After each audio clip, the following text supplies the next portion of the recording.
అఖండ 2 movie financial ఇబ్బందుల కారణంగా వాయిదా పడిన విషయం అందరికీ తెలిసిందే. అయితే ఈ అప్పు ఎంతుండొచ్చు అనుకుంటున్నారు? అంతో ఇంతో కాదండి. దాదాపు 90 కోట్ల వరకు ఉంది వీరి అప్పు. మరి ఈ అప్పు తీరేదెన్నడు? అఖండ 2 మూవీ మన ముందుకి వచ్చేదెన్నడు? ఈ అప్పు తీరే వరకు సినిమా విడుదల కుదరదని అడ్డుపడుతున్నారు ఫైనాన్షియర్లు. అభిమానులేమో ఆ సినిమా కోసం ఎంతో ఈగర్గా వెయిట్ చేస్తున్నారు. అయితే అప్పు భారీగా ఉండడంతో అది ఇప్పట్లో తీరేలా కనిపించడం లేదు. కాబట్టి డిసెంబర్ నెలలో అఖండ రిలీజ్ అయ్యే అవకాశం లేదు. ఇక జనవరిలో చూసుకుంటే ఆల్రెడీ పెద్ద పెద్ద సినిమాలు పోటీలో ఉన్నాయి.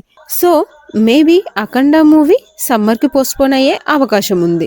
ఏది ఏమైనా నందమూరి బాలకృష్ణ మరియు బోయపాటి సీను కాంబినేషన్లో పాన్ ఇండియా స్థాయిలో భారీ బడ్జెట్తో భారీ అంచనాల నడుమ విడుదల కావాల్సిన ఈ మూవీ వాయిదా పడడంతో బాలయ్య ఫ్యాన్స్ చాలా నిరాశకు లోనయ్యారు. ఈ సమస్య త్వరగా తీరిపోయి అఖండ 2 మూవీ త్వరగా మన ముందుకు రావాలని బాలయ్య ఫ్యాన్స్ ఆశాభావం వ్యక్తం చేస్తున్నారు.